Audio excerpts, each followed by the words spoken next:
Сайн санаа та бүхэндээ энэ өдрийн мэндийг хүргэе. Удаа хугацааны дараа иргэн подкастаар уулзч байгаа таатай байна. Энэ дугаараараа би бүгд найрамдах Солонгос улсад хувийн тусгалж удагч буюу personal trainer хийдэг Нимахыгаа өөрчлөлт оролцуулахаар бэлдсэн байна. Тэгээ Нимах маань өөрийгөө танилцуулаарай. За сайн байцгаана уу? Энийг сонсож байгаа хүмүүст энэ өдрийн мэндийг хүргэе. За намайг Нима гэдэг. Тэгээд фитнесийн багш ажиллаад 2012 оноос хойш багшлсан байна. 13 оноос эхлээд тэнцвэр оролдоонд орж ирсэн. За тэгээд Солонгост ирээд бас нэг 8 орчим жил болж байна. Тэгээд одоогийн байдлаар Солонгос фитнест хувийн сургууль хийгээд байж байна да. Та Солонгост ирснээс хойш шууд хувийн сургуулийн хийж эхэлсэн. Үгүй ирээд би чинь ингийн ажлууд хийсэн, арбайт ажлууд хийсэн. Тэгж явж байгаад сүүлийн 4 жил орчим байна. Тэг 20 оноос хойш бушж гисэн байна да. Ер нь бол Монголд та хувийн тусгалжуулагч хийжсэн үү?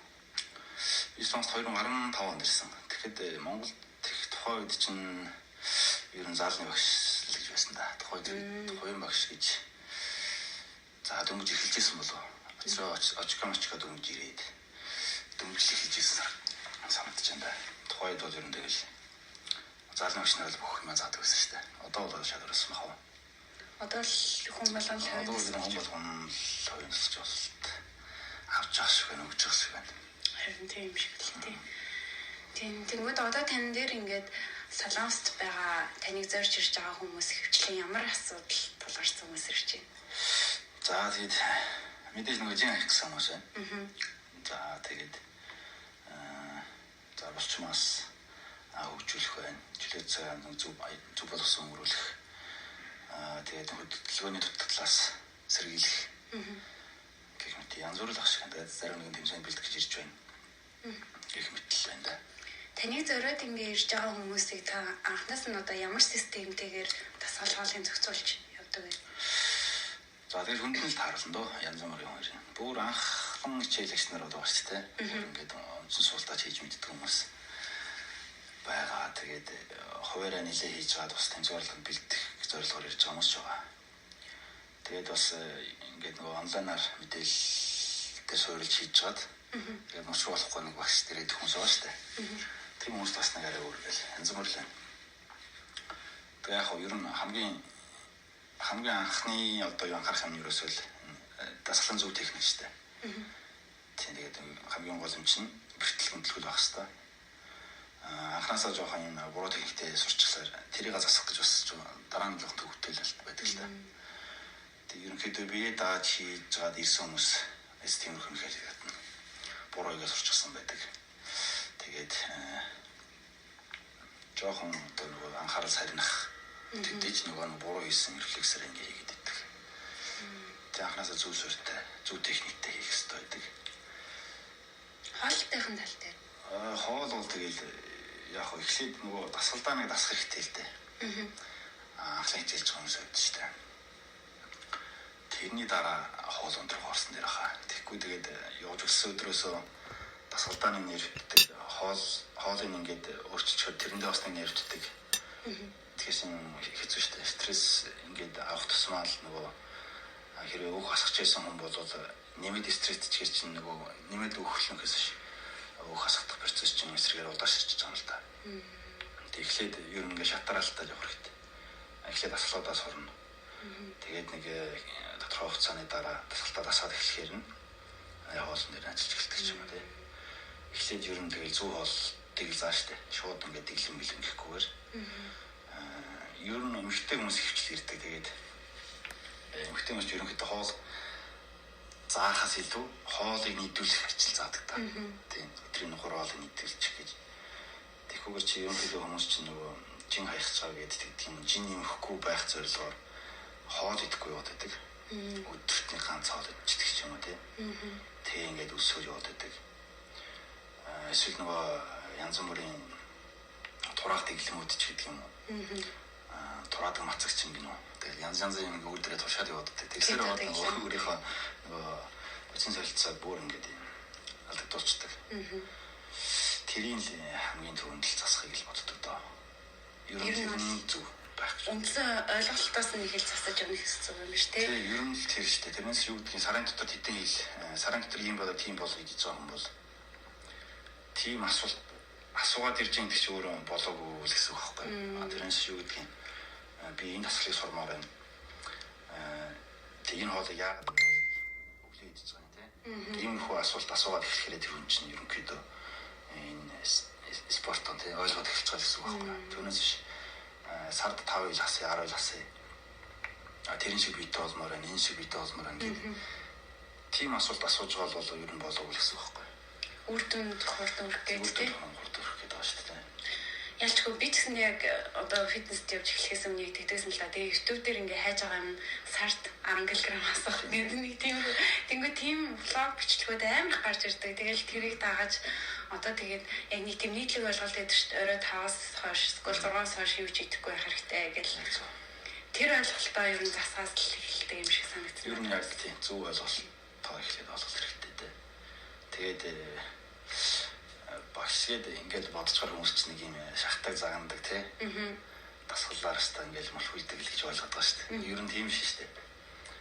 Зөв техникийн зам дасгалтанд орлуулна.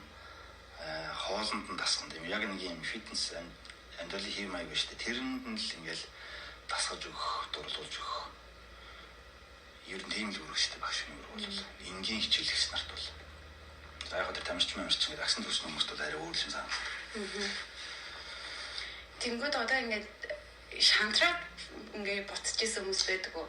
Тохиолдол шантраад буцах одоогийн байдлаар тийм байхгүй. Ер нь шантраад гэхэр чинь дасгалаас бол шантрна гэвэл би бол шантртал нь шатдаг юм биш байхгүй. Би зүгээр тухайн оныхаа ямар ажил хийдгийг өглөө юу ийдсэн, өдрөө юу ийдсэн те. Өчигдөр орой юу ийдсэн, шөнийн цагийн ойрон хэд байсан. Ингээ бүгдийг л асуудаг л та. Тэгжээж дасгалынхын програм гаргаж өгөн тухайн өдрийн дасгалуудыг нь сонгоно, ачааллыг нь тааруулна шүү дээ. Тэгэхгүйгээр одоо юу гэдгийг чадахгүйсэн шийх ёстой гэл те. Чадахгүй хат нь одоо хоёр тэгээд хам бол тэр хүн чинь тэгээ шантрах шүү дээ бас. Юу ачаалсан даваагаар л тэгэл тааруулаад явдаг. Дасгалаас бол шантардаг хүн бол нэг байхгүй хөө. Яг үнэхээр ингээд ажил амьдрал нь болдоггүй болоод фитнесийг орох хүмүүс л байгаа. Тэрийг бол ялтч хэлдэг бас те. Тийм. Ялчгүй хүн яг нэг амьдралаа угаасаа яг нэг удаа фитнест бүртгүүлт юм аа тийм. Тийм шүү амаа. Тийм. Яг тэгэнгүүтээ очоод заа дэстэй томгингүүтээ шууд жилээр нь юм 6 сарын бүртгүүлээ. Тэгээ очоод угаасаа за багш маш гээд явах тийм угаасаа ингээд YouTube дээр зөндөө бичлэг багт чи энийг дагаа хичээл болно шүү дээ. Тэгээ нэг тийм ойлголтоор бүртгүүлээ.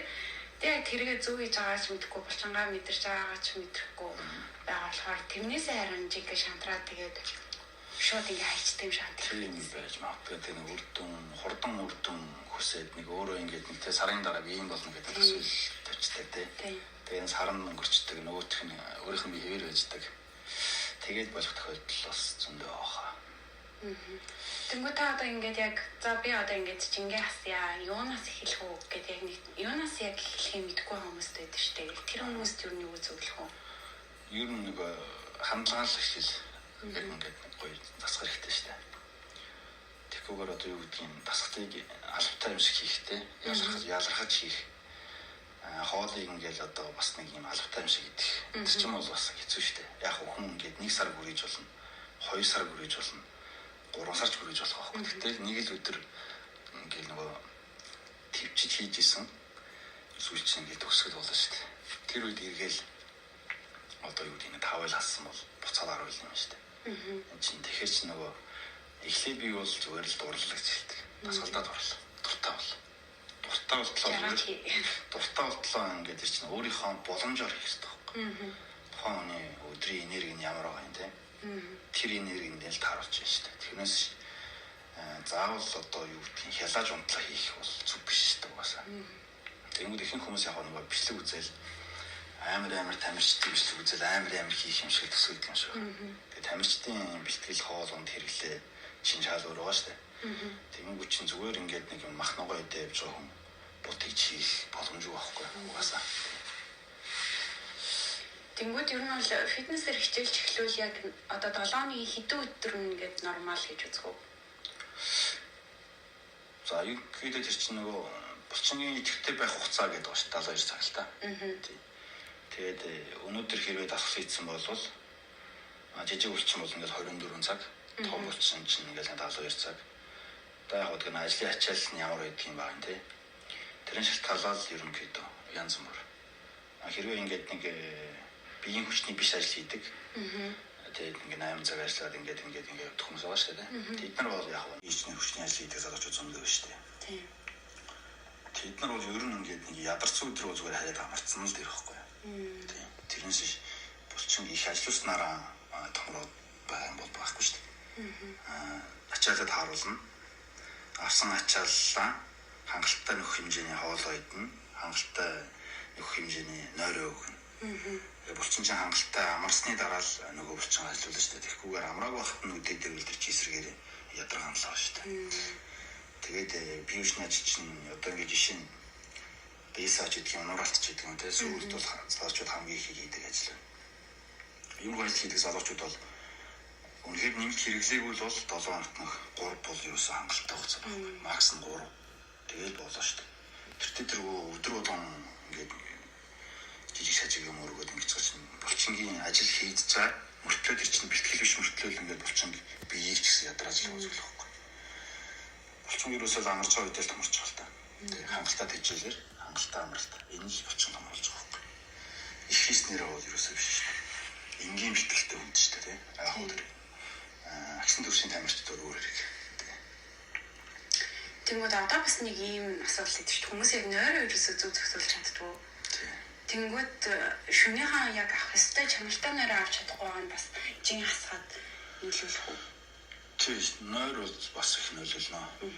Жишээ нь ингээд нойр муутай явдаг үл ер нь жин хасах. За жин хассан ч яг цэвэр уу хасах. Бодол жоохон өндөрлөлтэй шүү дээ. Жин хассан байлаа гэж бодоход булчингийнхаа маснаас хассан байдаг ч юм уу тийм.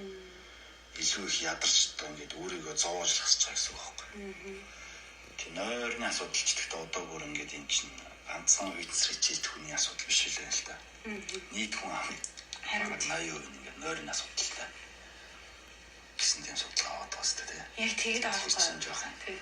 Яг л орчин үеийн нийгмийн нэг юм өндөр хөгжилтэй нийгмийн сүр тал юм да. Сүр тал юм да. Тэнгүүд угаасаа л ингээд орой унтахгүй байгаа нь за хинхэн ингээ уцаа авахад байгаа штэ. Тэнгүүд тэрийг ингээ өөртөө бас хувийн зохион байгуулалтаа ингээ хийгээгүй. Тэг би ингээ өглөөр тусаа стори энэ хийдэг штэ. Тэнгүүд хүмүүс яг тэгдэг.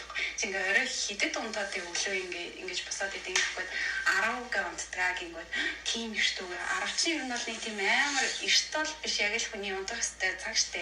Тэнгүүд тав тусч гинэ гэдэг чи яг л унтах хэвээр 7 цагийн нойроо аваад хангалттай босч байгаа байхгүй. Тийм нөгөө нэг одоо өөрөөсөө шалтгааллах юмнуудаа бас ойлгох хэрэгтэй юм шиг байна тий. Тийм ер нь яг нөгөө хувийн зохион байгуулалт байна л да. Тэр ажил нь нэг за 6 цагт ажил тарчиж байгаа юм бол 10 гэдэг уулна бол хангалттай унтах боломжтой байна. Хэрвээ нөгөө цагийн менежментээ сайн хийждэг хүн бол тэгэл ер нь нөгөө өөртөө шаардлага тавихгүйгээр хэцүү штэй гэх нойр бол. Тийм. Яг л скол нөгөө нэг үнэхээр нойрных нэг хэм алдагдсан бол зүгээр нэг өдрийг золиослаад яадаг чинь. Тийм ер нь тийм юм байд юм байл шүү дээ. Нэг өдөр зүгээр нойргоо хоноод өдөржингөө нойргоо яваад тэгээ оройн нэрт унтаад маргааш өглөөнөөс нь хавлаад яг ингээд тэр яах юм бэ? Ер нь тэгээ нэг ямар ширэлцэгч чинь өөрөө 21 хоног шүү дээ. 21 хоног үргэхэд туршилуулна. Тийм шүү. Яг биенд ч тасаад хүний биеийн амар ухаалаг юм байл л дээ. Бас цагт одоогийн бүр ингэ сэрүүлэн мөрөлгөд орохгүйгээр бас тоглолцоо авах. Тийм л шүү дээ. Өглөө ингээл 5:30 гэхэд санаж идэв шүү дээ. Тэгээ одоо чараас ямар л та. Одоо ингэ үлэн дээр кардио хийх нь чухал уу? Ер нь бол заавал үлэн гэхгүй кардио хийх нь л чухал уу? Яг үлэн дээрийн кардио гэдэг чинь өөхөл арай хурдан шатаач ил тийм зорилгоор л хийгээд байна шүү дээ. Зөвхөн энгийнээр зүрх судасны үйл ажиллагаа сайжруулах энэ төр зорилготой бол ер нь нэг хамаагүй л дээ. Одоо тэгээд яаралтай жин асгах хүмүүс нэг тэгж явах шиг байна. Тэгээд тэнцээ оролдоонд бэлдэж байгаа хүмүүс нэг өглөө үлэн дээр хийж явах шиг байна. Өдөр болгоно. Тийм тэрнээс биш хэрвээ одоо юу гэдэг юм тэр чинь нөгөө ажлынхан цаг болохгүй заавал өглөө хийх гэдэг ингээд бас нэвтэд байх шаардлага байхгүй тийм. Нөгөө заавал өглөө заавал кардио хийх хэрэгтэй.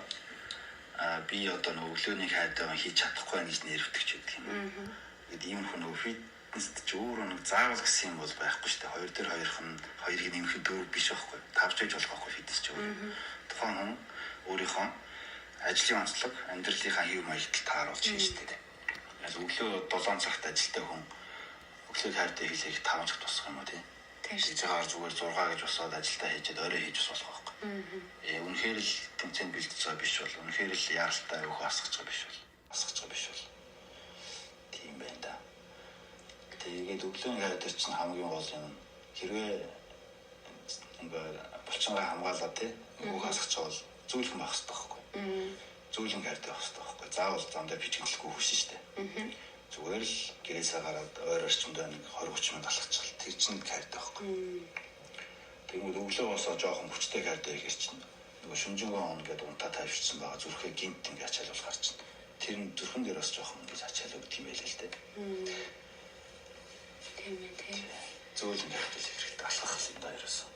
Тэнгүүд юм за одоо тэмцээн бэлтэж байгаа эсвэл эрчимтэй өөхөө асах гэсэн зорилготой байгаа хүмүүс үлэн дээр ингээ кардио их цаг нь байна. Тэнгүүд хэр их хугацаанд хийвэл зүгээр юм бол 30 минут цаг. Тэр бас тэгэл өөрийнхөө нөгөө энергийг харна гэсэн. Өглөөний чинь кондишн ямар байгаа юм те.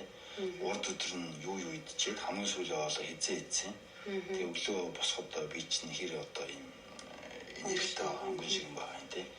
Бүр ингээд ийм ядарсан өдөр бол бас тэгэл урт хугацааны хайртай чинь бас хэцүү шттэ. Ерөнхийдөө энэ чинь нөгөө 30-40 минутанд хийхэд л одоо яг ингээд шатхад бэлэн байгаа энерги зарцуулаад тэрнээс цаашаа болохсаар тэгэл нөгөө хэрвээ хожи хоол идэг бол булчингаас ач гэдэг юм а тийм нөгөө хэрэгтэй юмнуудаар буцаагаад идэж эхэлнэ гэж үздэг юм байлээ. Тэгэхээр ч нөгөө оройны кардио болон өглөөний кардио шиг хугацааны үед эрчмийн хувьд ч гэсэн арай өөр л байх гэдэг юм л да. Оройны кардио тэгвэл хэрэг хугацаа. Оройны кардио ч ер нь өдрийн турш эзэн калори шатааж байгаа гэж ойлгож байна шүү дээ. Тэгэхээр чинь ерөнхийдөө бас л өөрийнхөө нөгөө энергийг харна л да. Гайгүй энерги дүүрэн бол тэгэл хийж болно шүү дээ. Цаг цахгүй ч хэлэх юм. Нийлбэр нэг цаг 40, цаг 50 юм 2 цаг ч юм уу тий. Яг нь миний бодлоор зүгээр хамгийн уртаа зааланд 2 цаг байвал зөв юм шиг санагдав. Кардиотойгоо нийлээд тий. За бэлтгэлээ чинь сонголтоо хийчин те. За ингээд кардиогоо хийчин тэгтээ 2 цаг гэхэд кардионыг 30-40 минут орчим болж байгаа. Тэгтээ энэ чинь бас 7 хоног хийж байгаа гэдгээс шалтгаалж шүү дээ. Тэгээ өдөр болгон хийж байгаа юм бол 30-40 минут хангалттай. Яг 7 хоногт нэг 2-3 хийдэг юм бол шинэ болно л доо.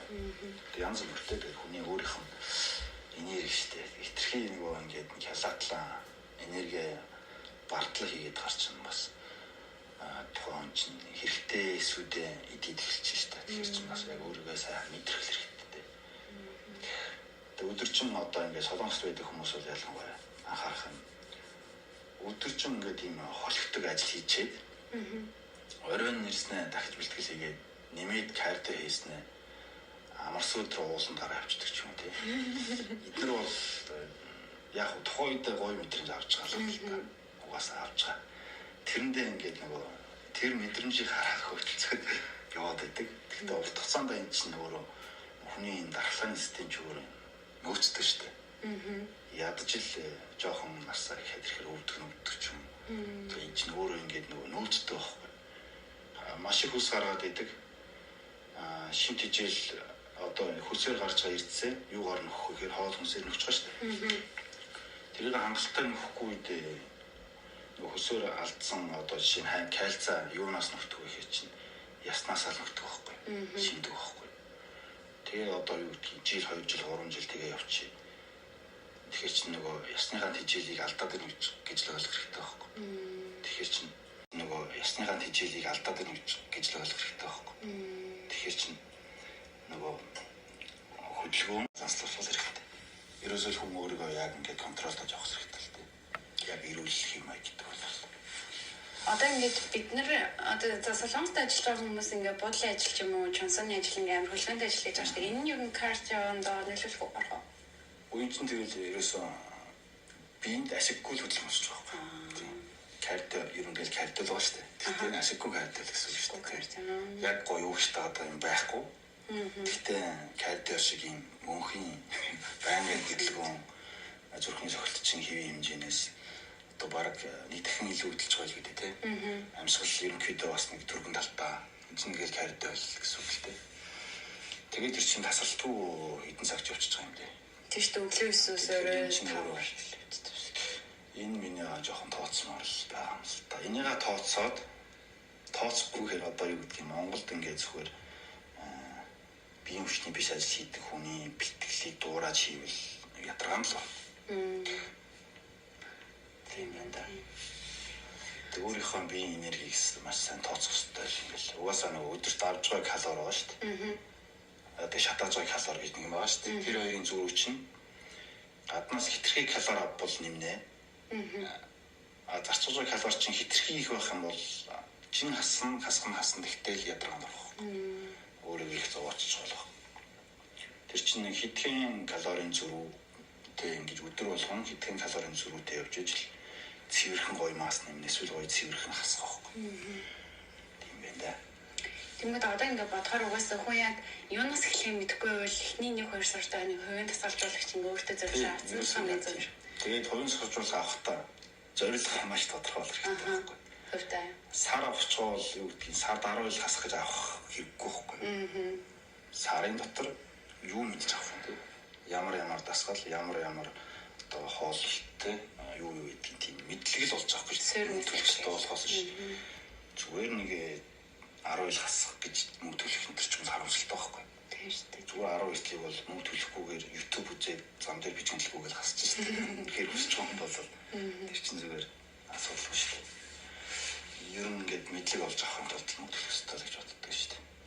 Хүмүүстэй нэг анх хийж байгаа хүмүүстэй ингээд шууд ингээд ачаалаа авна гэж ингээд толгой дотор төсөөлөөд тэнгууд ингээд техникээ ингээд нэг хөнгөн жинэрс ингээд зааж эхлэхээр тэнгууд энэ багш чинь жоохон муу багш юм шиг юу гэдэг тэгж боддог хүмүүсээс шахаар загнаал чанга дуурал байвал манай хөш гэлдэг тийм шүү. Тэгээ хүнд чин дээр хийх тусмаа илүү сайн гэрээ шүү дээ. Би бол ихний огт асгал хийж байгаа хүнтэй би баг ихний нэг цаг зүгээр ярьсаар байгаа л тусгаж байгаа. Баг. Хоёр асгал хийж гинэ үү? Эйгээс асуулт хариулт явуулсаар байгаа л тусгаж байгаа. Тэгээ би солонгос багш нарыг бас ингээ хараад хаяа тэгэлдэг юм лээ. Ингээд солонгос нар ингээ яриа л хийдэг тийм. Сэтгэл зүйн мэдлэг өгч байгаа байхгүй юу? Ер нь одоо яг ингээд нөгөө жим чинь дотроо нэг юм багш нарыгаа ингээд чиглүүлж байгаа юм байгаа шүү дээ. Толгой багш та юу гэх юм тэмжаамж гэдэг юм. Тэдний ингээд сургалт нь ерөөсөө л тийм байхгүй юу? Аюулгүй байдал тэр хүн бэртэж гэмтэх ёсгүй. Хитрхи хүнд дасгал байж болохгүй. Тэр чинь нөгөө дүнгэж эхэлж байгаа юм шүү дээ. Тэгээд нөгөө энэ хандлагын яг ингээд дасгалтанд ортоолох, хоолнд нь дасгах байхгүй ерөөсөө юм. Тэрнээс юу гэдгийг шууд орж иж байгаа хүнийг тэ шууд штангны гол барьснаа 20 удаа сууж бас гэвэл тэр чинь биш байхгүй. Нөгөө баа ингээ хөлтөд их сургууль хичээл зааж болохгүй гэж. Тийм үл юм байна. Тэгээд яг нөгөө Солонгос хичээлч нар, анхны хичээлч нар, Монгол хичээлч нар ялгаан л тэр л дээ одоогийн байдлаар бол. Солонгос хүмүүс бол ерөөсөө ингээд багш нь ч маш их ярьдаг. Тэр хүмүүс нь ч гэсэн амар их асуу. Тийм бай. Манайхан болохоор зүгээр намайг зовоог очлоо гэж орж ирээд шахаад өгөөч. Хүс гарахгүй байх гэж асуудаг. Бараг ингэ бас асуухаас айгүй санаа зовдөг тийм хүмүүс. Тийм ч бас болох хаа. Тийм би бас яг тэгдэг байсан. Эсвэл зүгээр нөгөө штэ. Монголын одоо ингээд арай нэг олон танигдсан багш нар байгаа шүү дээ. Тийм. Тэднийг харахаар тэр чинь уг нь бол яг тэр цаанаа яаж зааж байгааг мэдэхгүй шүү дээ. Зүгээр нөгөө энэ контент дээр ч юм уу нэг тийм загнажаа их юм гарч ирж байна шүү дээ. Тэгэхээр нөгөө багш болгон тийм байдаг. Тэгээ тэг заахан зүг гэдээ ойлгоцсон юм байж магадгүй л юм да. Тэгээ бас энэ чинь бүгд бас тийм шээ. Гайгүй нэг 10 хүн ирэхэд бол нэг 6 нь бол нэг тиймэрхүү ойлголттой ярьж байгаа. 4 нь бол яг ингээд нэг мэдлэгээ олоод авчих гэсэн бас байна л да. Ер нь бол ингээд эмхтэй тань одоо эмхтэй хүмүүс их хвчлэл ярьдаг уу, эрэгтэй хүмүүс ярьдаг уу? Ер нь эмхтэй хүмүүс хвчлэл. Эмхтэй хүмүүс. Тэнгүү жингээ асуудалтай ер нь бол хэвлэлийн хэмнэл эмхтэй хүмүүс байгаа тийм тий. Тэгтээ над дээр яг жингээ хасыг гэсэн бас нэг байхгүй. Яг одоо зөвхөн жин дээр анхаарсан бол бас нэг байхгүй нөө. Галбарч. Ерөнхийдөө ингээд бие битэйг хөгжүүлээ те. Тэгэл эрүүл хооллон тэр чинь нөгөө тослог хөдөлгөөнд дурлах амьдралын хэв маяг болох зорилгоор хийж байгаа юм шиг байна. Тэгээ угаасаа нөгөө энэ чинь нөгөө өвчний зүйлээ жинтэй дасгалууд хийгээд их явахаар чинь булчингийн хөгжил сайжирна шүү дээ. Тэгээд хэрэг булчин хөгжил сайн бол аяндаа нөгөө өвчин ингээд булчингаа тэжээгээд зарцуулагдаад багасчих юм байна л да. Тэгээд энэ ойлголтыг өгчөөр амралтаа гэр. Тэр чинь энэ ингээл насан туршийн л мэдлэг бол болж байгаа юм шүү дээ. Хүний амьдралын өнөөс өдөр тутамдаа л амруугаа юу сонгож хийхээ шийдэж байгаас хойш. Тэнгүүд амруу юу орно тэрүүгээр идэж байна. Амруу юу орно тэрүүгээр өвдөж шүү дээ. Тийм. Тэнгүүд хүн болго ингээд нойр, дасгал хөдөлгөөн, хооллолт бүгдээрээ чухал гэдэг мөртлөө яг хэрэгжүүлэлт хүнээс айгу зөвхөлтөө тийм. Хүн болгоно л уг нь одоо ингээд интернетээр бол хангалттай мэдээлэл. Тийм. Гэтэ бас яг зөв мэдээлэл олж авах нь чухал юм шиг байна. Хэрэгжүүлэх нь хамгийн чухал юм. Тийм. Зөв мэдээлэл яг хөр хэрэгжүүлэх. Тэрнээс ч бас нөгөө интернетээс мэдээлэл авахынгууд хэрхэн аш турхаа гэхгүй л яг шууд нөгөө тэр keto diet. За keto diet гэж мэдэхгүй л юм. Одоо нөгөө 11 10 кг тэр чинь ингээ гарч ирээд байдаг шүү дээ. Тийм яг гоо тэд нар бол тэгээд хүссэн хугацаанд нь жиминг хайждаг байх угаасаа юм. Хайхан бол хайх. Нүрсэс хамгийн махсаар. Тэгээд нөгөө гаднаас угаасаа ингээд хоол идэхгүй ичлэг авахгүй гарч хүний бацин солилцоо чинь нөгөө авч байгаа хоолны хэмжээгээр л байгаа байхгүй. Тэгэхээр чинь нэг ингээд нэг юм хатууд иглэн бариад турцсан хүн бацин солилцоо нь ерөөсөө яг тэр хатууд иглэн барьж явах үеийн шиг юм удаан болчихж байгаа байхгүй. Тэр чинь эргээд хурц бараг л буцах боломжгүй гэж үзэж байгаа байхгүй. Тэгэхээр чинь юу гэдгийг хатууд иглэмээр хүн бол 1 сар 2 сар за яг шүү төвчөлтнүүд нь шүү удаа явах боломжтой л байна. Гэтэ банк тэгж явах боломжгүй байхгүй. Тийм шүү дээ. Тэгэл энгийн хоол идэнэ. Нөгөө одоо жишээ нь бочин солилцоо хурдтай хүн өдөрт 3 хоол идэж яхад ингээд тархахгүй яваад иж болно шүү дээ. Тэгэхээр бочин солилцооны удаач ирсэн хүн 3 хоол идэхийг хүссэн ч орохгүй байхгүй. Тэгээ нэг хоолоор арайд иддэг. За 2 хоол идчихээ нөгөө жин нэмэгдчихдэг ч гэдэг юм тийм. Эсвэл нэг хоол идчихээд ингээд одоод цанхаагаа шингэдэг гэж байдаг. Тийм хүн бол над дээр бас юу нэрдэг байхгүй. Тэгээд өөрийнх нь итгэл үнэмшил нэг юм бага идэл турамч гэдэг юм тийм итгэл үнэмшилтэй болчихсон. Тэгээд тэрийг бас зарчих энэ чинь бол багш нэг үүрэг штэ. Тэгээ хэрвээ үнэхээр хэвийн бодис солилцоотой хүн бол өдрийн 3 хоол нь бол асуудалгүй байхгүй. Тийм зөртэй бол. Хоолны дэглэм эрүүл ингээл тэгээ удаага хасна чийдэх юм. Заавал ста гурлыг үзье одоо тийх бол шаардлагагүй шүү дээ. Үнэхээр эрүүл хоолж байгаа юм бол бодис солилцоо хийх юм бол бүгдийг л идэж болно шүү дээ. Тэгэхдээ хамгийн гол нь өдөрт авах хэрэгтэй нэг юм калори хэмжээ байгаа шүү дээ. Тэрийг нэг мэдчих авчаад тэгээд нөө унтж байгаа хүнснийхээ калорийг ингээд тооцоо сурчдаг бол тэгээд асуудал байхгүй. Заавал дахин хийж байгаа нэг биш байхгүй. Тийм л байна да. Энэ бол гэхдээ нөгөө ингээд хийх нь шүү дээ тийм. Зүг хөвшил, зүг амьдралын хөвшил гэдэг бол энэ гэхдээ нөгөө тэмцээний мэтгэл арай агшин төвшний энэ гэх юм бол угаасаа өөр шүү дээ. Шууд грамаар хэмжигтэй байна. Тэгвэл грамлдаг ч юм уу эсвэл өөрийнхөө хоол шингээлтийн хурдыг мэдчих бол бас тэгэл өөрийнхөө мэдрэмжээр явна л да. Тэнгүүд одоо ингээд Солонгост personal trainer-ийн үн ханш нь юу хийдтэй дээ. Монгол багш нар юм уу? Монгол багш нарын.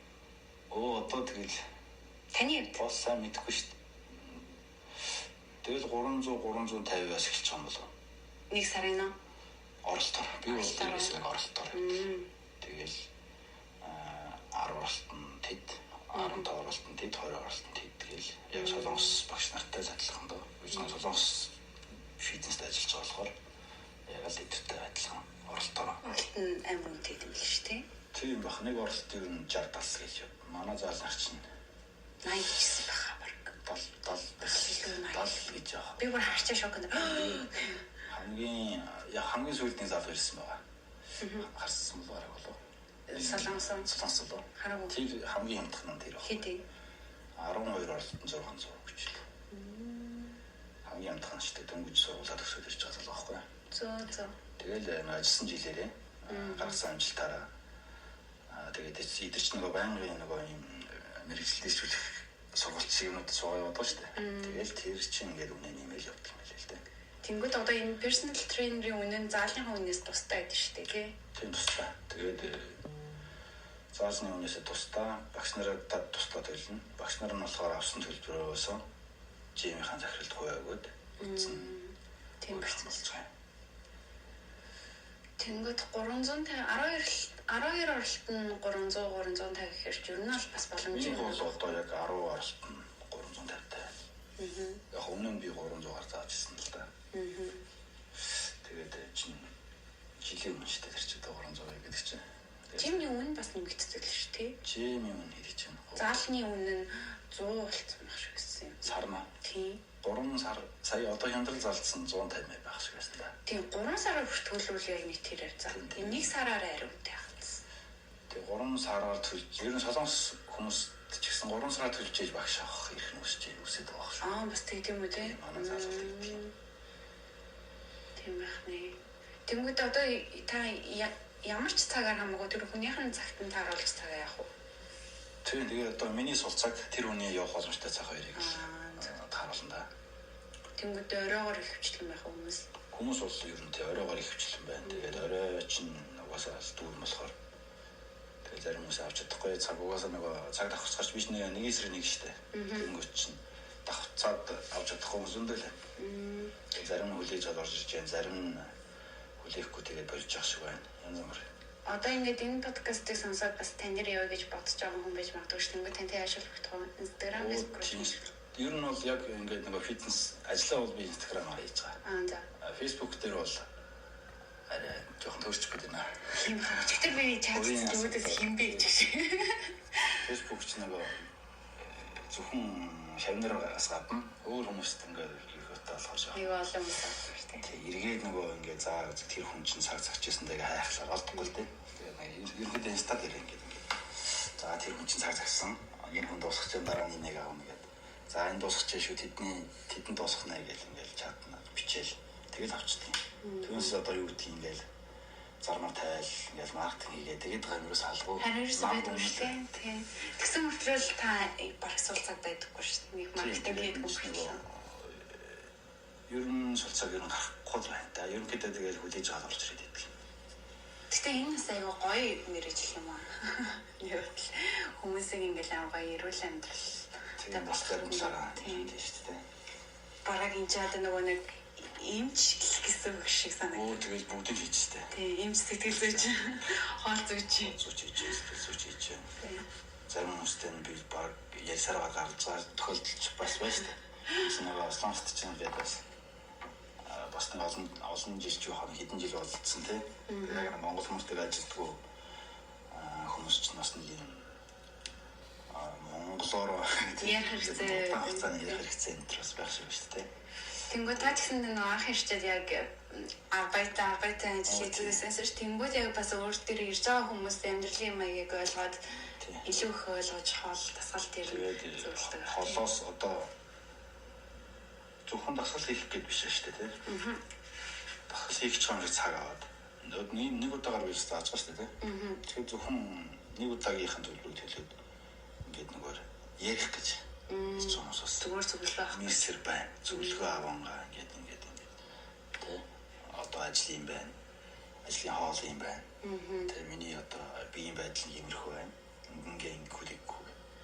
Тиймэрхүү мэс тохиолдол байна.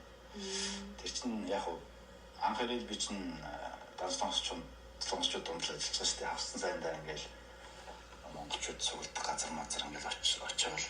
Яг л адилхан тийм хүмүүс байгаа байхгүй. Зүгээр ганцхан ингээл дасгал хийгээл хүсвасаа гоожуулах гэж ирдэг хүн бас. Тэгээ өөр зорилготой зонсос байгаа. Ажлаад хараад те ингээд нэг дасгал хийнгээ стрессээ тайлах зорилгоор ирж байна. Одоо ингээд дасгал хийгээд одоо зөв ингээ хоолтонд орцсон үед алкогол хориглдог уу? За тэгээд өнөхөр тэмцээнд бэлдээгүй бол тэр чинь бас ингээл амьдрал шүү дээ. Тийм. Тэгээд найз нөхд өөрөө цугладаг ч юм уу, ямар нэгэн тэмдэглэлт баяр болдог ч юм уу тийм. Тэгтээ яг ашиг болж өөрөө ингээл мууштай угаасаа. Заавал бицтэй холбох шаардлагагүй шүү дээ. Гэхдээ нөгөө зохимжт том дозоор ингээд хэрэглээд явахд асуудалгүй л дээ. Гэхдээ яг ерөнхийдөө нөгөө ашиг болж өөрөө ингээд цусан байх хугацаанд булчинд очих уургийн хэрэгжилтийг зогсоодог байхгүй. Тэгэхээр чинь битгий хэрэглэж тулахгүй ч гэсэн хэрэглэхгүй байвал өртөн сайн. Тэгэхээр л өөрчлөлт өсөж байгаа бол тэмцээний хүмүүстэй бол шуудлах юм шүү дээ. Тэмцээний хүмүүстэй бол арай өөр харцнаа. Тийм ямар ч хайргүй шүү дээ ерөөсөө. Шаардлагатай тайл явна. Анхлын хичээлчнэр бол бас арай өөр л доо. Одоо ингээд фитнесээр одоо анхлын хичээлчээс ингээд хичээлж эхлээд тэгээд одоо хугацааны хувьд хэдэн сар одоо хэдэн жилээр ч юм уу эсвэл яригдах уу одоо тэмцээнд орох хүртэлх хугацаа хүний одоо тийм өөрчлөлтөөс хамаарх уу? Хүнээс шалтгаална. Суур тийм спортын суурьтай ч гэдэг юм те. Ерөнхийдөө ингээд эвсэлтэй дасгалаа хурдан сурдаг, салхи батн сайн ч гэдэг юм уу зөвчөр хурдан. Тийм хүн бол хурдан өөрчлөгдөн. Жоохон ингээд бодис солилцоо жоохон юм хэвэн биш болчихсон тийм хүн бол бас жоохон модно. Хурдан хугацаанд одоо хэдэн хэрэг бүр анхлан хичээлэгчнээс эхлээд өдөрчин гэхдээ анх эхлэхэд нөгөө өөхний хувь булчмаас энэ төр ямар байсан гэдгээс шалтгаална. Яг хугацаа эхлэхэд бол жоохон хэцүү л юм. Тэгээд бүр тэмцээнд орох хугацаа гэхгүйгээр одоо ерөнхийн ингээ харагдаад нэг тийм альбертсан, хэлбэрсэн байдаг шүү дээ. Тэр хүртэлх хугацаа бол за яг нэг тийм амар илүүдэл чинтэй бол биш. Ер нь нэг ингээд айгу байх ёстой жин дээрээ тэгтээ нэг тийм галбаргүй бас байдаг шүү дээ. Тэнгүүд нэг тийм за нэг фит биений альбар гарч ирэх хүртлээ гэх юм уу? Тэр бас яг хугацаа хэлэхэд бас хэцүү шүү дээ. Ер нь бол хугацаа хэлсэн замд нь дэлгэн гэл малтвал бас яах юм те. Тэгээд энэ чинь 7 хоногт 3 хийх нэг өөрөө, 4 хийх нэг өөрөө, өдөр болгон хийх бас нэг өөрөө шүү дээ. Тэнгүүд чинь 7 хоногт 3 хийж байгаа хүн бол ерөнхийдөө ажлын ачаал их гэсэн үг байхгүй юу? Тэгэхээр чинь нөгөө ажил дээрээ их энерги зарцуулдаг, бэлтгэл дээрээ бас энерги зарцуулна. Нөгөө булчингийн нөхөн сэргэлт чинь өөр зүйлд энерги зарцуулалаа бол булчингийн нөхөн сэргэлт чинь тэр хэмжээгээр л удна гэсэн үг байхгүй юу? Тэгэхээр чинь яг ажил нэг хүнд ажил хийдэггүй ч юм уу? Эсвэл ажил хийдэггүй ч юм уу? Тэг өдөр болгон бэлтгэл хийгээд өнөөдөр хийсэн бэлтгэл маргааш хэд ингээд нөхөн сэргийх боломжтой тийм амралт хоололтоор амьдэрдэг хүн бол бас арай хурд өөрчлөгдөх байхгүй. Тэрнээс биш.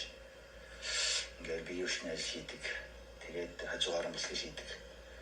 Тэнгүүт чинь нөгөө булчин чинь өөрөө гаднаас авсан ичлэгээр л томроо штэ. Тэгээд амралтаараа тэгсэн чинь ажил дээрээ дахиад ингээд баахан энерги зарцуулцдаг тийм. Тэрийг нөхмөр өгдөг, бэлтгэлийн ачаалыг нөхмөр өгдөг. Булчингаа томруулмаар байдаг тийм. Тэгээс нөгөө авч байгаа калорийн хийдэг үлээ гэж. Тэгээ энэ бүгдийг л тооцсон даа. Тэгэхээр ер нь бол хугацаа гэхээс илүү ерөөсөө л дурлах хэрэгтэй байхгүй. Дасгалтаа дуртай болсон байхад яаж хийж чад хийдэг. Тэгээд үр дүн бол хугацааны асуудал байхгүй. Хамгийн түрүүнд тэр л энэ. Тэрнээс бид тууштай бай, тэ хатууж, твч энэ төр бол дараагийн асуудал байхгүй. Хамгийн түрүүнд дасгалтаа л дуртай болох. Өсвөл хамгийн чухал. Дууралж хийж үр дүн гардаг юм биш угаасаа. Өөр дээрээс харахад тийм байна. Надаас ингээд хичээл авдаг хүмүүсийг харахтаж тийм байна. Дурлаад хийдэг хүн бол хурд өөрчлөгддөг байхгүй. За ингээд нэг жоохон шахууж хийдэг хүмүүс шүү дээ. Заавал хэлүүлж ингэж хийдэгдэг ч юм уу. Тийм хүмүүс бол арай л удаан. Сурхан хүртэл тийм шүү дээ. Ингээд нэг суултыг ингээд зөв техникээр заахад үнхээр дуртай хүмүүс хурдан сурдаг байхгүй. За ингээд яг тэрэндээ нэг сэтгэл гаргахгүй хүсэл сонирхол нь бол ингээд гой битэй болох мөртлөө яг ингээд нэг дасгалтаа хоолндоо гой төвлөрөхгүй сэтгэлээсээ хандахгүй тийм хүмүүс бол бас арай удаан сурах. Тиймэрхүү байдлыг харагдана. Тийм байдаг. Тэнгүүд одоо юу яадаг штэ ингээд тасгалаа хийж байгаа мөртлөө ингийн иддэг юмнууд идэл үр дүн ер нь бол гарахгүй огт. Хошор машор идэл бооцоод. Яг жин хасах хүнд бол жоохон төвхтэй асуудал л да. Зүгээр тэг альберчих гэдэг юм уу те. Зүгээр нэг юм эрэгтэй хүмүүс бол ингээд булчмаасаа нэмэх гэдэг юм. Тиймэрхүү зорилгоор явж байгаа юм бол бас ингээд бол идэж болно. гурил чинь одоо юу гэдгийг чин асгаж байгаа хүнд л хамгийн буруу болоод байгаас биш. Гурил ч өөрөө бол маш өндөр энерги шүү дээ. Энерги хөгсвөр шүү дээ. Тэгээд тэрийг тохиромжтой байгаа орны хэрэглээд те. Гурилнаас авч байгаа тэр одоо сахарыг бэлтгэл дээр ингээд зөв шатаагаад явж байгаа хүн бол болохгүй юм байхгүй байхгүй. Хамгийн гол нь авч байгаа калори зөв шатаах хэрэгтэй да. Жин нэмэгч байгаа хүн бол энерги хоригдлуулна шүү дээ. Бэлтгэл дээр 500 калори шатаачаад хоолноос 400 калори авдаг юм бол тэр хүн чинь нэмэхгүй шүү дээ. 700 800 авчиж өдрийн 100 калори 200 калорийн хоригдол чинь сарын дараа тэг 1 кг болчих нэмдэг ч юм. Өдрийн 200 300 калорийн хасах талаар чинь сарын дараа 5 гэл 6 хасдаг ч юм. Ийм л маягаар явж байгаа байхгүй. Тийм калори тоолохыг л сурах яг ингээд нэг хөвшил болох хэрэгтэй юм шиг санагддаг. Винслонс багшаас би нэг тэмцээн бэлтжижсэн байхгүй. Тэгээд өмнө нь бол би тэгж үзег байсан байхгүй. Яг ингэж калори тоолж идэж. Хүмүүс заадаг мөртлөө. Өөрөө бол зүгээр ингэ өөрийнхөө мэдрэмжээр явдаг байсан байхгүй. За өнөөдөр чинь нэг иймэрхүү байна. Ингэсгээд идчихье. За өглөөний ингэсээс ирчлээ ингэж идчихье гэдэг хэмжээг нь тийж тааруулдаг гэсэн чинь энэ солонгос багшаас ингэ тэмцээн бэлтгэхэд ерөөсөө яг калори тоолдог юм билээ. Тэр нэг нүүрс тавилт мэлтэд байгаа шүү дээ. Тийм болдог. Тэрийг хүртэл яг ингэж нүүрс тавих эндээс тэдэн цаг хүртэлх хугацаанд ийм калори иднэ.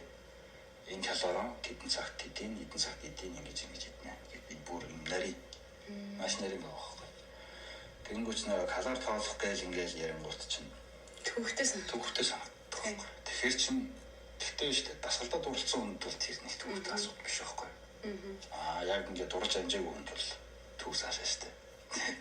Тэгэхээр бид нарт одоохондоо калори тоолохоос илүү зүгээр л цагтаа идэх ёстой юмнуудыг иддэг болгочих хэрэгтэй юм л хамгийн их л шүү дээ. Тэгэл ингээд баагаар л ахиулах хэрэгтэй. Тэгхгүйгээр тэгэл шууд пад гээл дасгал сайлгасан маргааш насанд пад гээл тэглэн үгүй те. Хоосны палан гаргаж өгөөл. Тэгэхээр чинь хэцүүлтэй. Жохон нэрвтэй шүү дээ тэрэн дээр дасгал гэж. Одоо ингээд дасгалаа хийж байгаа ерөнхийдөө ингээд нэг өөрийнхөө хүсэнд ингээд эндээ очичлаа штэ. Тэнгүүтээ за ингээд өөрийгөө нэг сориод тэмцээн оролдоонд орж үзье гэд яг нэг тийм сэтгэл зүйн дээр ирэнгүүт хэр хугацаанд ингээд тэмцээнд бэлтэх вэ? Ер нь нэг за сарын дараа болох тэмцээн байлаа гэж бодоход тэр үеэс шууд ингээд тэмцээнд бэлтэх. Сарын дараа ер нь сар бэлтдэг тэмцээн гэж байхгүй хаа. Тийм. Байж болох. Тэгтээ жоох муу л орох. Ер нь тэгээл 3 сар дөө багтаа явцгаа тийм. Тэгтээ тэр 3 сарын өмнө тухайны би ч бас нэг тэмцээнд бэлтчих хэмжээнд очсон байх ёстой шүү дээ. Тийм. Ядаж нэг өөхний хувь нэг за эрэгтэй хүн нэг 15-аас доош хувьч байдаг юм уу тийм. Эмэгтэй хүн 20-аас доош хувьтай ч байдаг ч юм. Тэгхгүйгээр 30% хүн 3 сарын дотор тэг бүр 3% руу оруулах гэж чинь хэцүү шүү дээ. Бүр шоргож унах байхгүй юу? Тийм л энэ. За зөвөр тань нэмж ярих юм байна уу? Өөр нэмж ярих юм байхгүй. Ерөнхийдөө ер нь бол ингээд анхлан хичээс тэмцээнд орох хүртэл их ярьчлаа шүү дээ. Тэмцээний талаар нэг хальт үлдсэн 15 минут ойлгож байгаа ярьчихлаа. Тэнгүүд ерөнхий одоо ингээд хамгийн анх ингээд тэмцээнд орох гэж байгаа хүнд та яг юу зөвлөх вэ? Одоо таны шавнараас ингээд анх удаа тэмцээнд орох хүмүүс бас зөндөө байгаа шүү дээ. Тэнгүүд тэднэрт та юунаас эхлээ зөвлөдөө? Тэгээд нөгөө тэмцээнд орж байгаа зорилго ба шүү дээ тийм. Нэг удаа орж үзээд болох юм уу? Дахиад цаашдаа ингээд тэмцээнд ороод тамирчид төвшний хүн болох юм уу? Гэдгээс шалтгаална шүү дээ. Тэрээс зүгээр нэг тэмцээнд ороод тэртэн тамирчин болчих байгаа юм шүү дээ тийм. Зүгээр л юм өөрийгөө сорьсон л үйл явдал болж байгаа байхгүй юу? Тэгэхээр чинь яг энд чинь нөгөө юм байгаа шүү дээ. Энэ тэмцээнд орж байгаа залуучуудын хувьд байхгүй юу? Монголд бол арай өөр байгаа. Яагаад чинь нөгөө яг тэмцээний бэлтгэх үйл явц чинь арай өөр байгаа шүү дээ. Гэхдээ солонгос тэмцээнд ороод байгаа солонгос хүмүүс төрөлтөн шүү дээ. Монголд үзсэн монголчууд Солонгос тамирч чинь ингэхгүй байхгүй юу? Одоо жишээ нь нэг ий сайдыг залуу 5 тоонд гарснаа оройн бэлтгэлээ кайрдаа хийгээд маргааш дахиад ажилдаа гараад ингэж бэлтэж байгаа шүү дээ. Тэгээд Солонгос тамирч болохоор чинь зүгээр л бэлтгэлээ хийгээд амарч байгаа байхгүй юу? За ажил хийдэг бол 800 ажиллаа. Тэрхтээ санагддаг байхгүй. Тэгэхгүй тэгээд одоо жишээ нь хэрвээ биеийн хүчний ажил хийдэг хүн бол заавал тэгэл кайрдаг орно үдэлтэй. Ингээд бие зовоод ингээд нөгөө хоёр туулаа хөөгд байгаа шүү дээ. Ажилдааны төлөвлөрийн бэлтгэлтэй төлөвлөрөн. Би бол зүгээр сүүлийн нэг сар ч юм боломжтой болно шүү дээ. Ингээд ажиллаа болчих гэж л одоо зөвлөдөг. Энэ ч хамгийн зөв байна. Тэгээ эн чинь өөрөө зүгээр яг хүн өөрийнхөө нөгөө төвчээрээр хүсэл сонирхлоор тухайн өдрийнхөө ядралтыг ингээд юмчны тоохгүй гэж болдог байхгүй. Сэтгэл зүгээр. Гэтэ хүний биеийн дархлааны нөхцөл хязгаартай байхгүй. Тэмцээнд дуслаа. Дархлааны ямар нэгэн өвчлөл байж болно шүү дээ. Хамгийн наад нь хонходлогч гэдэг юм. Ханаадрагч гэдэг юм уу? Хавгнагч гэдэг юм уу? Бөөрнөдөгч гэдэг юм. Энд чи өөрөө зүгээр л хит ядарсан л байхгүй. Тэрнээс ч одоо юу гэдэг нэг юм тим юм уугаад ингэчлээ ч юм уу те. Тим бэлтэн л уугаад бөөрнөдчлээ биш байхгүй. Энд чинь зүгээр л юм.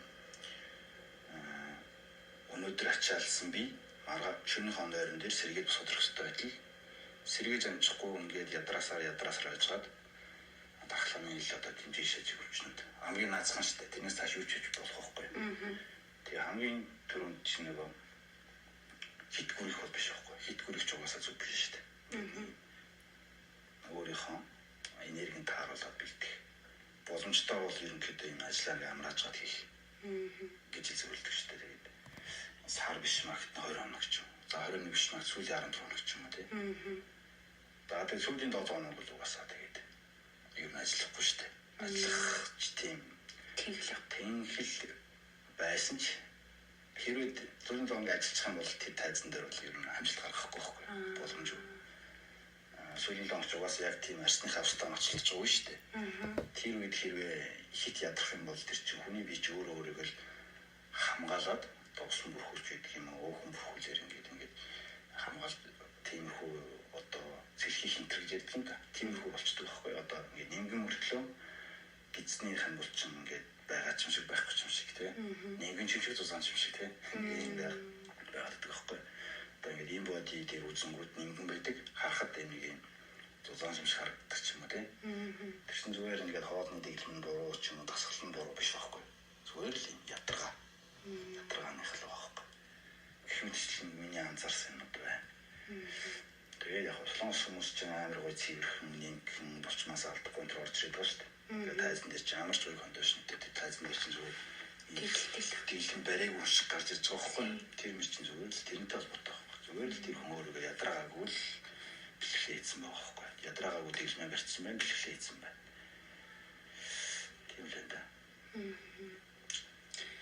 Одоо тэгээд тэмцээнд бэлтэж байгаа тохиолдолд одоо хоолтон тэр зөвшөөрөгдөх хүнснүүд нь одоо юу байх вэ? Зөвшөөрөгдөх. Идж байгаа хүнснүүд нь өдрийн турш.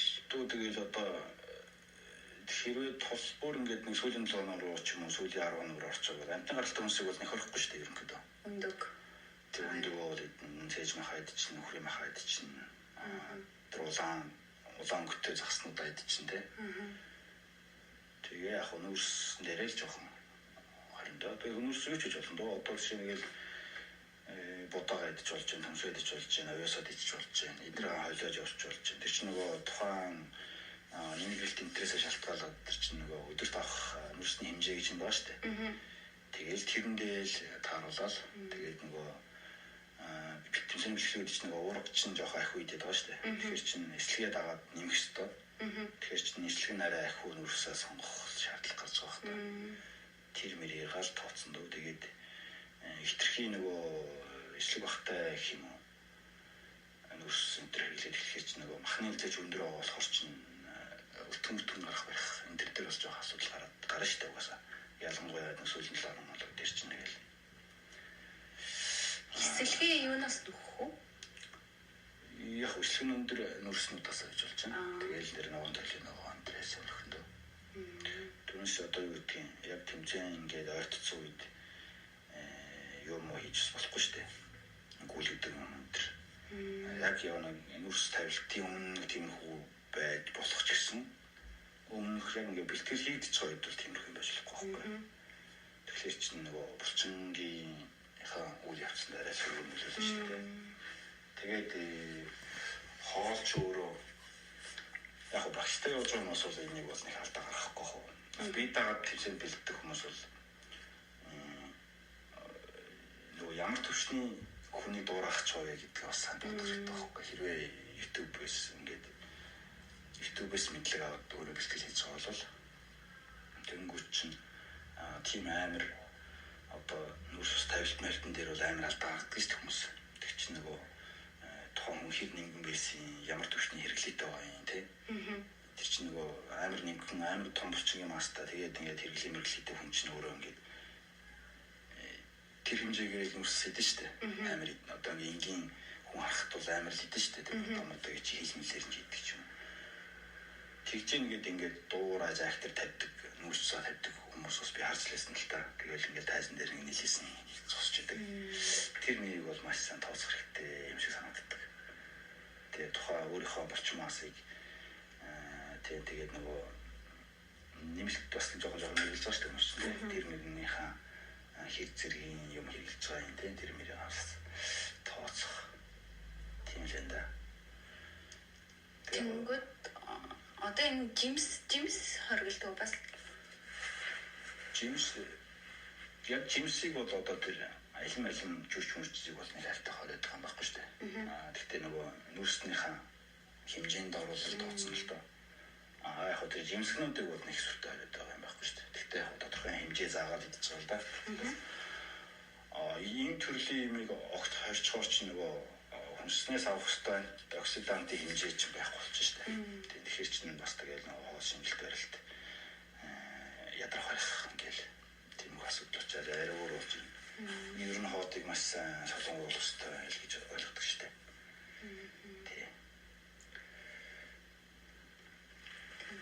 Тийм. Энд одоо ингээд тэмцээнд бэлтэж байгаа хүмүүс Монголд бэлтэж байгаа хүмүүс гэдэг шүү дээ. Тэнгүү Монголд одоо ингээд хүнснийх нь хэрэглээ талаас нь бодохоор Монголд ч бас амар үнэтэй илүү их зардал гардаг тийм. Тэгтээ Монголд наваа үнэтэй мөртлөө махан юм. Тийм бах тий. Гэж боддог шүү дээ. Тийм шүү дээ. Тэгтээ ялгаагүй юм бол даханы цээж мах идтэй гэм бол. Хүний мах цахууд юм Монголд юм тань шүү дээ.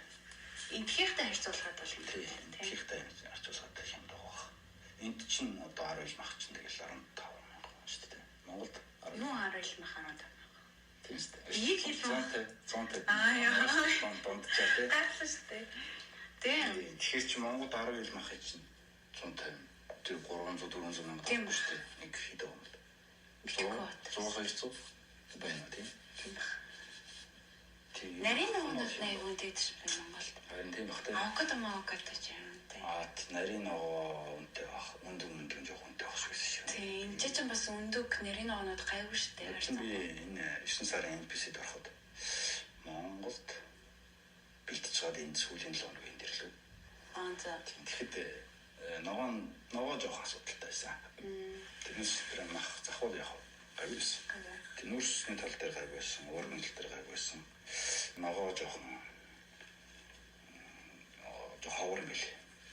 Яг гэрээ ажилтан дэлгүүр юм л батс зарим ногоо байхгүй гэж таарсан байна шүү. Та ингээд тэмцээнд орж штэ. Тэнгүү таны хин тасгалж байгаа. Та өөрөө тасгалж байгаа. Би тэгэл одоо зөвлөгөө авдаг хүмүүс байна. Яг ингээд гарын багш биш ч гэсэн тий. Яг ахнаар их одоо Монголын хуучны тамирч ах. Бид нөгөө 13 4 онд л хийжсэн байгаа шүү дээ. Тэгэл тэр үед асуудаг ахнаар байна. Тэгэл их нарч байна. Тэгэл ер нь хүнч нөгөө юу гэх юм бэ? Өөрийгөө нэг тойлонд харах байна шүү дээ тий. Маш өөр гэдэг байхгүй. Өөрийгөө тойлонд харах. Өөр нэг хүн намайг харах. Тэгээд би өөрөө бэлтгэл хийгээ байж байгаа. Өөрийгөө мэдрэх. Гэт юм мэддэг хүн намайг бэлтгэл хийж харах. Тийм угаасаа өөр байхгүй. Тэгэхээр угаасаа би бүгдийг шатна гэж юусоо бодож болдгоо юм байлээ. Юусоо л тэр хүн одоо юу гэдгийг надаас том булчинтай ч вэ нүү? Жижиг булчинтай ч вэ нүү те? Надаас илүү туршлагатай ч юм уу илүү туршлага багтай ч юм хамаагүй байхгүй. Боломжоор хажууд чинь одоо энэ спортоо мэдэх юм байна. Ингээд нэг те одоо нэг яаж яаж ядчил позонд дээ шүү дээ те. Үүдээ яачмаар гараа яачмаар ингээд хүн болгоноос ингээд авах юм угаасаа байдаг байхгүй. Тэгэхгүйгээр би бол ингээд багш чи өөрийгөө өөртөө багш тэгж бодож юу юм болохгүй шүү дээ. Тэгээд ер нь ингээд юм нээлттэй байх хэрэгтэй гэж бодож байгаа шүү дээ. Хүн болгоноос багш болгоноос сурах юм байгаа байхгүй. Тамирчин болгоноос сурах юм байгаа байхгүй. Тэгэхээр ч ингээд мэдхгүй бол нэрлэх хэрэггүй шүү дээ. Ер нь тэгэл тэр чинь нөгөө мэдхгүй дэш асуугаад байгаа биш гэж болно шүү дээ. Ингээд юм сонголт хийх гэдэг болно шүү дээ. Жишээ нь одоо би өнөөдөр би түнс итгүү хамай бодоо итгүү гэж эргэлзээд байж болно шүү дээ. Тэгэнгүүтээ нөгөө хүнээс чи мэддэг тамирчнаас ч юм уу те энэ иймэрхүү ингэж яана гэж яана гэж асууж болох байхгүй. Тэгээд өнөхөр сайн таньдаг бол асуу хэлээд өгч шүү дээ хүмүүс чинь. Яг нь таньдгүй бол тэр чинь ингээд мэдээж хүний мэдлийг авах ч юм чинь төлбөрмөлөл авчиж бас болох байхгүй. Тэрэн дээр бол одоо юу гэх юм. Тэгээд би одоо багш нэг чинь хүнээс асуухгүй масахгүй гэсэн байхгүй. Би бол асуумаар санагдсан юм аа тэгэл асуугаад л авчдаг шүү дээ. Одоо сүүлд би одоо энэ програмаар тань шүү дээ. Тийм. Тэгээд ингээд бас ингээд мэдгүй юм асуусан тэмцээнд орох таа. Тэгэл одоо наркогч байна. Тэгэл энэ асууж байна. Асууж байгаа хүмүүс мистер байна уу? Тэгэл одоо хуучны мистер ахнар байна. Гэл асууж байгаа жоохон мэдгүй юм бол асууж шүү дээ. Тэгэл сүүлд бол тэр чинь 86 сард би яг сонсогчтой бэлдсэн. Тэрнээс хойш бол ерөнхийдөө ингээд тэр үнээс бол байнга л асуух юм гарвал байнга асууна. Уусаа чи нөгөө хүн өөрийнхөө юм одоо мэдчихэж зүйл хаамж ирнэ болохгүй шүү дээ. Байнгын би юу мэдэхгүй байгаа бол ингээд эргэлхийлэх хэрэгтэй юм шиг санагдав. Угаасаа ч ингээд ерөөсөө юм байхгүй. Ингээд судлаад туссан. Ингээд би мэдэхгүй юм амирх гарч ирдэг байхгүй. Мэдэх тусам мэдэхгүй юм гарч ирдэг байхгүй. Тэг хэрвээ ингээд бүгдийг мэдчихсэн санагдаад байвал тэр чинь чи юу ч мэдэхгүй байна л гэсэн үг байхгүй. Тэг. Үнэхээр ингээд мэдлэгийн толцсон юм шиг өөрт чинь санагдаад байвал тэр хүн чинь яг ингээд чи юу ч мэдэхгүй байна гэсэн гэж ойлгоод байна шүү дээ. Тэгэл ингээд мэдэх тусам, асуудал тусам, асуух тусам ингээд дараагийн асуудал гарч ирдэг байхгүй. Тэгэл тийм л. Угаасаа тэгээд энэ нөгөө янз бүрийн хүмүүс зааж байгаа шүү дээ би ч өөрөө. Тэгэхээр чинь ингээд бараг л хүн болгон дээр нэг шинэ кейс ингээд яваад байгаа байхгүй. Тэгэхээр чинь өөрөө ингээд би байнгын эргэлхийж ижил хүн юм заандаа ирэнтэй. Тийм гайгүй санагдаад. Тэгтээ яг зүгээрээс ирэх зардал гарна л та. Тэгтээ яг ингээд нэг юм тамирчин төсний тэр нэг агшин төсний тэмцээний бодвол жижиг нацид хэмжээнд бол бас гайгүй шүү дээ. Тэр чинь зөвхөн хоол бэлтгэл зарлага гаргаж байгаа юм шиг. Гэтэ бараг ингээд зөвхөн ингээд тэмцээнд бэлдээд ингээд чэйж мах юмнууд идэд байвал ингийн үеэс бараг баг хоолнд бол баг мөнгөөр идэв юмшсан. Бараг тех бах тийм. Яг нэг ажил мэлээ жоохон багсгаад юм тэр чинь орлого жоохон багссан. Орлого нэрдэг баг. Тийм бол тооцох юм байна тийм. Тэгээ яг тэмцээнд орох тийм нэг жижиг сажигч байгаа одоо тэгэл хувцсах нар готол мэдлээс ахвалал. Эмэгтэй хүмүүс их ахгүй. Эрэгтэй хүн чинь нэг бандаж тал гарч байгаа шүү дээ. Эсвэл сулаад шорт урлаад эсвэл палак хүсэл сулаад тэгэл. За нэг тань юу хийх юм да тий. Танинг нэг орох юм тэгээд болчих шүү дээ. Өөрчлөлт байхгүй шүү дээ. Эрэгтэй хүн чинь гайгүй. Тэг яг өөрөө чинь бас нэг авсан байхад нэг 2 сар газар иргэлчих болохоор тий. Тийм тэд нар бас нэг жоохон мөсөх юм да тий. Гэтэ бас яг үе тэгээд уураг бисан энэ авсан байхад чинь ганцаар ирвэл 2-3 сар ирэглээ тэрсэн дээл нэг өдрийн хандлт. Тийм эмхтэн бол тийх бах уу. Тийм. Эрэгтэй хүмүүс ч бас тэгээд бараг сард нэг авах юм. Тэгэхээр арай өдрөл байна. Тэгээд өвчнөгийн ханжигээр л идэж байна л та. Тийм байна. Одоо энэ даа залуучууд чинь тэмцээний хорт болчихжээ. Тэгдэв. Тэгээд тонцч тэмцээний чих болох нь толгойн болгоны тэмцээн бол. Харин тийм шиг тийм ясаас хол ямар ч олон төрлийн холбоо үү. Амар холбоотой. Тэгээд тэр холбоо дотор ингээд юм натурал тэмцээн, open тэмцээн гэдэг. Натурал тэмцээнд нь бол монголч зөндөл орж байгаа шүү. Тэтэс мундаг ах шүү. Тэгээ өөртөө өсөөрэй. Сүүлийн 2-3 жил бүр амар шүү дээ. Тийм. Ер нь баг сонсогчдод хэлсэн болгон ороод байгаа шүү дээ. Тэгээд тэр тайзан дээрс ингээ монголчуудаа харах ч юм бас амар гоё юм шиг хөшөөл. Тэгээд солонгосын тайзан дээр Монголын тогоо бас ингээ гаргаж ирсэн. Тийм. Тэгээд солонгосчуудын хувьд ч гэсэн ойлголт нь энэ монголчууд ч юм бас айгүй мундаг юм аа гэдэг бас ойлголтод нэсээ төрчлээ гарах. Тийм ээ. Энэ одоо энэ юуны салбарх юм бол монголчуудыг хандахгүйсэн бах уу? Яг энэ фитнес тэмцээн бол ордог таньчны мөрөл. Тийм баг шүү тий. Тэгээд сая чинь тэр шортор төрөл төр чинь ганаа мөн хөдөд чинь тэгээд ерөөсөө л аврагчаад явж байгаа юм шиг. Тэгсэн тий. Тэрийг харагцсан гоё шүү. Тэр чинь. Одоо тэр нэг энэ дасгал жим хичээл эхлснээс шиг тэр салбарын хүмүүсийг инстаграм дээр дагаад байгаалцаа тэгэл хараад вау гэж бодоод энэ тэнд орсон болчинтай залуучууд болчинтай өгтөд таацсан. Тий. Өгтөд ч амар гоё.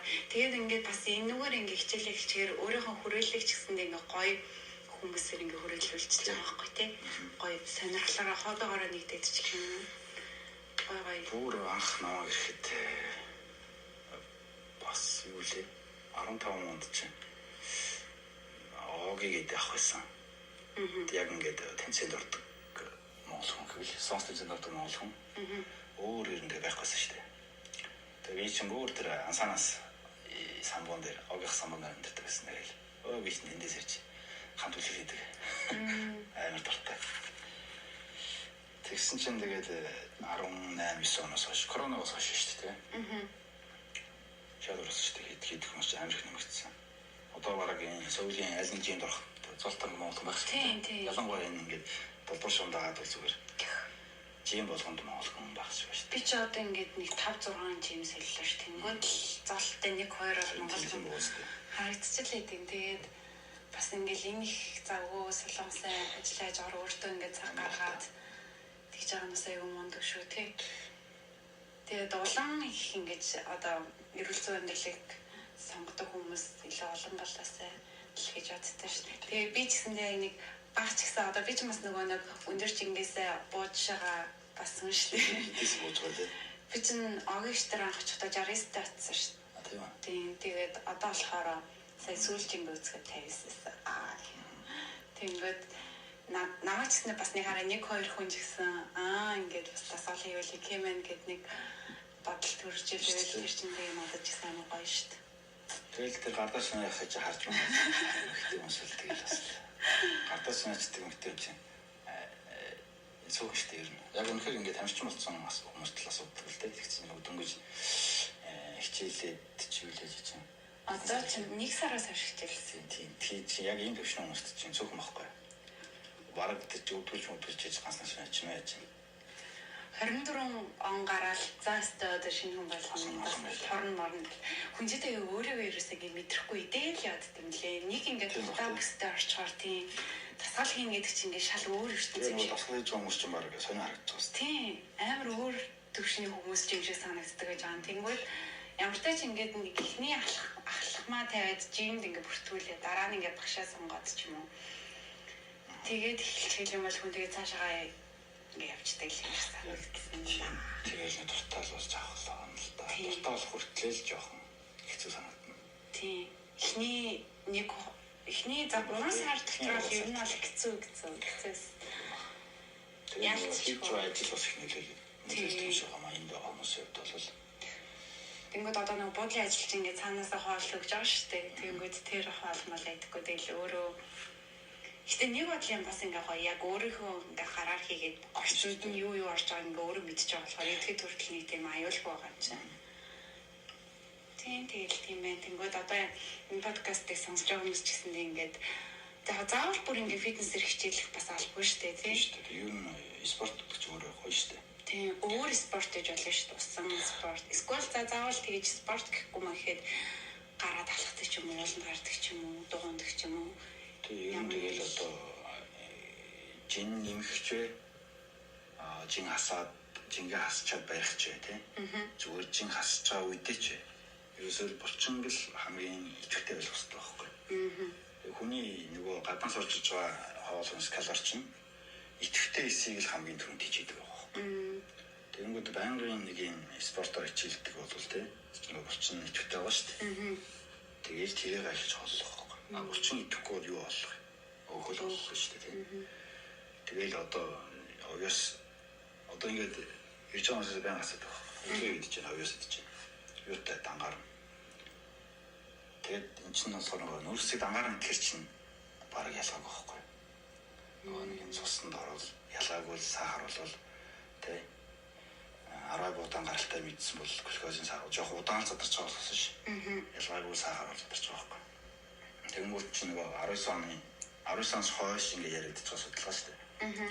Хоол идэвхтэй эхлээд нөгөөгийн араас нүргээ хамгийн сүүлд нь үрс сайддаг гэх. Тэгээ энэ чинь ч гэсэн би ингээд зөндөө төрсөн байхгүй. Тэгэл өглөө оёс идчихэд нэг цагийн дараа очиод цусан сахар үзэнгүүд өрссөн л гэж байгаа байхгүй. Тэгэхэд өглөө ингээд оёстойгоо нэг өндөгчүүд юм тэ идчихэд ингээд очингууд дан оёс идсэн үеийнхээс илүү цусан сахар чинь бага байгаа байхгүй. Энэ нь ч юусаа яг хүн дээр хүндэл зориулсан судалгааны үр дүн учраас идэрч яг ингээд зүгээр итгээд ингээд дагаад мөрдөхөд бол асуудал байгаа байхгүй. Тэгэхдээ нөгөө яг ингээд зөв хоол гэдгийг мэдж байгаа мөртлөө хэрэглэж байгаа байдал жоохон бас тийм юу хүмүүс байх шиг байна шүү дээ. Тэгээд нөгөө булчингийнхаа эсийг хамгийн гол нь идэвхтэй болох хэрэгтэй. Заавал нь хатууд илэнхгүйгээр чи өөрөө угаасаа нэг юм ялангуяа эмэгтэй хүмүүс нэг амар ингэж идэж уудаг төрлийн хүн цөөхөн шүү дээ тийм. Эрэгтэй хүн шиг тэгж өөр ингэж ихээр идэхгүй баг гэдэж байгаа мөртлөө таглаад байна гэдэг чинь өөхнөс чинь идэвхтэй яваад байгаа гэсэн үг байна.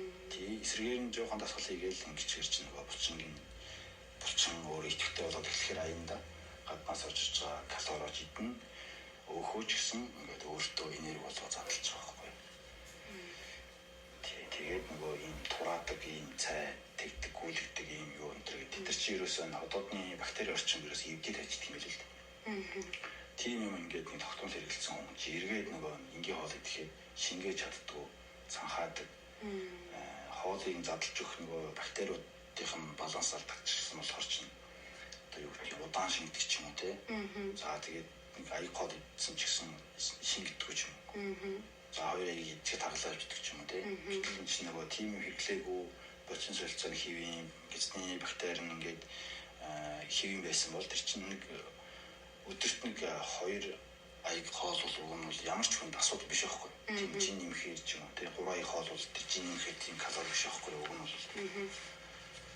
Нөгөө тийм хялбар аргаар ингээд нэг өөрийнхөө биеийн булчин солилцоогч тэр бактери орчимч тэр ингээд тийм ивчээд хүмүүс бас их зөндөө яг юм тийм л энэ. За энэ хүрээд ингээ подкастаа өндөрлөе доо. Тэгээ миний урилгыг хүлээн аван миний подкастт оролцсон юм ахта маш их баярлалаа. Тэгээд сонсож байгаа хүмүүст маань ч гэсэндээ ингээ хэрэгтэй мэдээлэл болж хүрч очиосэй гэж бодож байна. Тэгээд та бүхэн минь дараагийн подкастаар уулзлаа. Түр баяртай лайк, subscribe дарахаа бэлтгэн мөртөө. Bye.